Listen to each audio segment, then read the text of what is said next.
Hey, what is up guys? So we are going to be going over the best cards out of the Duelist Saga, which is a new thing that's coming out in just a week. It's a new set that's going to have a ton of great cards, but I went ahead and did all the work for you guys so you guys can find out if this is something you might want to invest your money on, or if you just want to sit back, let someone else buy them because maybe you're just not interested in some of these cards for your decks. Now, first off, we're getting some really powerful cards. Celestial Double Star Shaman will probably be one of the newer cards that's coming out that has a ton of potential. Now this card is really great for link summoning. If you guys are fans of synchros, this is an excellent card. As well as a new synchro monster that I think this one will be kind of one of the best cards to pull, simply because people of the show are going to be fans of Cosmic BLAZAR Dragon. Kind of like how certain cards, they just have value because they're collector items. Now it all depends if certain cards get short print or not, but I see a lot of people wanting this card because it's one of those fan favorite cards. But nonetheless, this is also in here. This is more for I think some of the anime fans than really competitive players, but it's still not a bad card at all. Whenever your opponent activates card effect, negate the activation, destroy the card. Pretty good effect. When your opponent with summons the monsters, negate the activation, destroy those monsters. So it actually has a pretty good effect, but it does require a lot of things to bring, especially when we're looking into the future. But I actually already uploaded a video that is a 2-card combo that will get you BLAZAR Synchro Dragon and then let you draw 8 extra cards without having Soul Charge. I'll link that video down below if you guys want to check that out.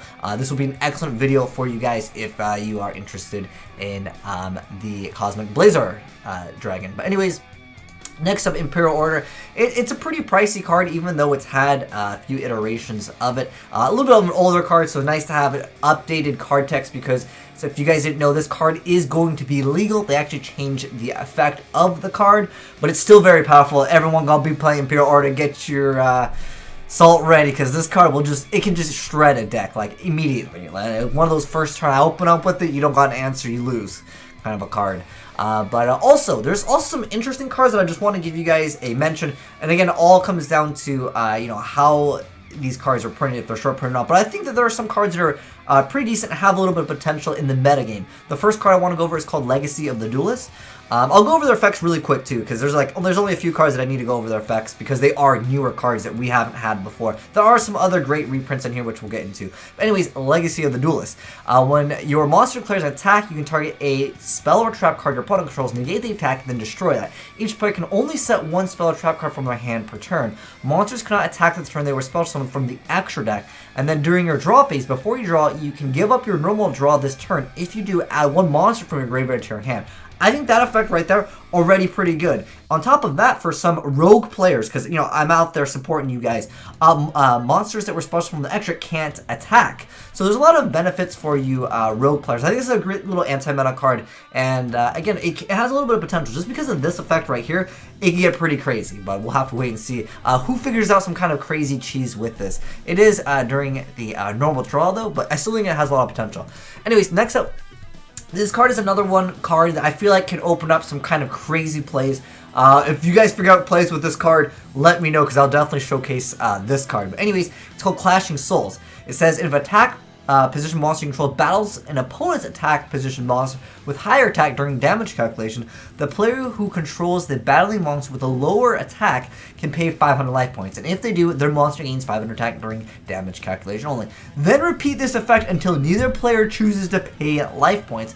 Neither player takes any battle damage from that battle. Also, send to the graveyard all cards on the field from the player whose monster was destroyed by that battle after damage calculation. So that's pretty big. You're basically throwing out a monster, and let's say you throw out a monster that can't be destroyed by battle. And at that point, you can't really lose, and you can just keep on paying, and then they lose their whole field. And it's a quick play. I feel like this card, definitely pretty cheesy. I think someone will try to figure out something crazy with this. I thought it was an interesting card. I wanted to mention it. Probably won't be one of the more expensive cards in it, but I thought it was really cool. And definitely one of the best cards if you're one of those innovative players. I think it's definitely there. Also, one card, I think it came out a little bit too late, Konami. A lot of these cards that we're getting, Japan has had for so long, but nonetheless, Full Armored Crystal Zero Lancer. You can actually bust this card out with Freezer Dawn. It was something that OCG was doing a long time ago, but hey, if any of you guys are fans of this card, it's a pretty decent card. It took us, again, it came out way too late, and I think that that's the main problem with this card. But again, it's a pretty decent card. You're gonna not rank it up, but just attach it on top of something else. Rank 5 Water Monster.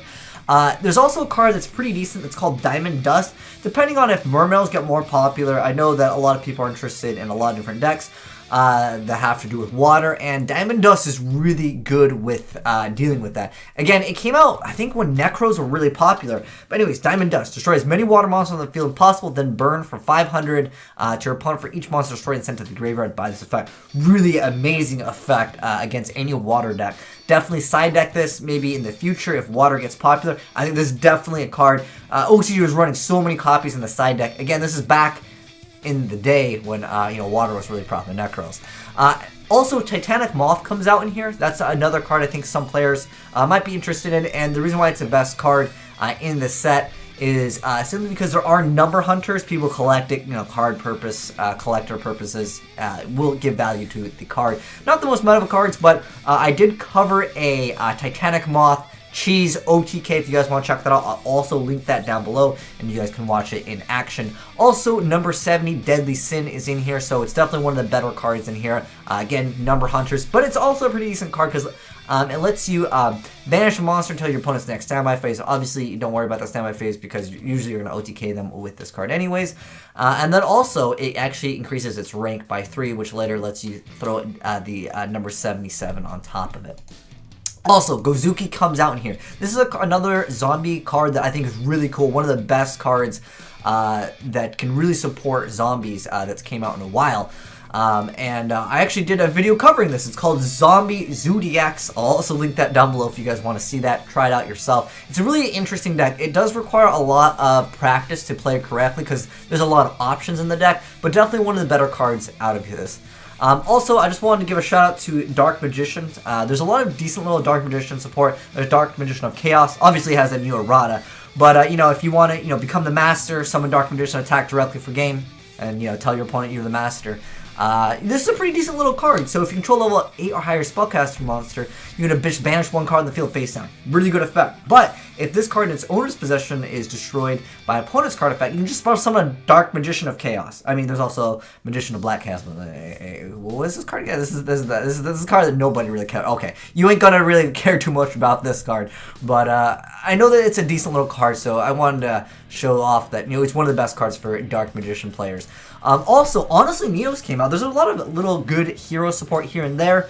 Although, come on, if you really wanted to hype up the heroes, you should have gave us 3 Stratos. We would have went crazy over that. But honestly, Neo's pretty good. I think a lot of people would be interested in trying out heroes, even though they're not the most meta of things. People are fans of heroes. I've definitely seen a lot of hero players get excited over that card. Also, another decent little card. I thought this card was pretty insane. So, you target one element hero fusion monster you control and destroy as many face-up monsters your opponent controls as possible with attack higher than that monster's. And then you can inflict damage to your opponent equal to the highest original attack among those destroyed monsters in the graveyard, your choice if tied. And then if Skyscraper, the field spell is there, the damage inflicted to your opponent instead becomes equal to the combined original attack of those destroyed monsters in the graveyard. So you can summon, a lot of the smaller heroes before you go for mass change and all that stuff. They have pretty weak attack, but keep in mind though, it does say fusion. I know that there's going to be people on Dueling Book going to be like, oh, I summoned my really weak elemental hero, go for it. So keep that in mind as well. But it's still not a bad card for hero players. Not really going to be a pricey card. I just wanted to give it a shout out. There's also a really cool card called Dark Summoning Beast coming out in here. But it lets you tribute it, special summon Araya, Haman, Ravioli, Lord of Phantasms. Really cool card for anyone interested in playing Sacred Beast. One of those more collector kind of cards. Fallen Paradise is another one of those cards that supports the Sacred Beasts. We just talked about the last card. So there's some support for some older stuff. There's Converging Wishes coming out in here as well. So I want to give this card a shout out. I actually did a video covering it, and basically you get a STARDUST Dragon that can have 30,000 plus attacks, so it's, again, one of those cheesy kind of things that people might want to try and have some fun with. There's also Contract with Dawn 1000. I feel like this card has a little bit of potential for some OTKs, FTK, cheesy kind of a deck. As soon as it's activated, each player loses 1,000, and then they both draw a card. Reminds me of that game, that card, Chicken Race, Chicken Game. Each player reveals and keeps the revealed card drawn by this effect, and all the cards drawn while this card is face up on the field. When a player or players is revealing a spell card by this effect, they cannot normal summon or set monsters. You can only activate one Contract with Dawn 1000 per turn. Again, this is one of those cheesy kind of a decks. Also, actual like cards that are worth some money, because I want to give a shout out to, you know, some of the other smaller cards there. Trishula, that's a great reprint. Not the most expensive card, but, you know, it's still, you know, a decent little reprint. Brain Control also, just as a heads up, is getting a new errata, so that's really nice to have that. And, oh, I also wanted to mention that all the cards are ultra rare. I don't know if this is going to cause certain cards to have short prints or not. I hope everything's equal, but you guys know how it is. Anyways, next up, Mirror Force is in here. I know it's not the most expensive card, but Mirror Force will always be like a couple dollars. You know, it's one of those fan favorite cards. Blackluster, Envoy of the Beginnings, also there. One of my favorite cards of all time. Dandelion, that's a great reprint. Having it in foil, ultra rare. Plus, you know, with the Link Summon mechanic, a lot of people need multiple Dandelions. That was a great little reprint that we got. Also, ultra rare Judgment Dragon, you know, new Lightsworn stuff's coming out. Hey, get your Lightsworn deck foiled out, because I don't want to look at a common Judgment Dragon. Next up, we got Rescue Cat, also with its new effect, but it's not going to be too meta as far as I know. I think we really needed like Rescue Rabbit, Konami. But also Black Rose, decent little card. In fact, they're another decent card. Lagia, decent little card as well. New dinosaur stuff will let you bust out Lagia, so that was a great little reprint as well. Soul Charge in Ultra Rare, although even it came out Ultra Rare a while ago, I still think it's like a really decent card for a couple dollars. Also, I want to mention Silent Angler finally came out. Like, so much stuff, again, guys, it just came out way too late, but this card is like really good for any like water-based deck. Shoutouts to my Ice Barrier players. Really cool card. Anyways, the entire list, I'll link it down below if any of you guys want to check it out. Mention if I missed out on anything that was really worth mentioning. There is some Dark Lord support, but it's not going to be too bad. I don't think it's the best cards to pull. I think really what it comes down to is like having the Trishula is pretty decent, and then in addition to that, the Celestial Double Star Shaman is probably like one of the best cards out here to actually pull. Imperial Order, also pretty good, but I just want to mention all the other best cards if any of you guys want to try out some other things. These are definitely some of the best cards in here. But yeah, like I said, I'll link it down below. There's also a few other reprints that I want to mention like really quick. Fossil Dyna got a reprint in here, whatever that is. Oh, there it is. I even highlighted it. Okay, so Fossil Dyna got a reprint. Chimera Tech Fortress Dragon also got a reprint. They're really small stuff like Gladiator Beast. Like, a lot of the cards are actually pretty decent, like Gale, but there's just not that many meta cards in here that are really worth getting. Like, I think that they needed to reprint something else in here for some of us players that want to, you know, get some cards that were like $50 plus. There's not really anything here. Like, I was thinking like maybe if they threw in like an MX Invoker, but never like what's like the best card in here.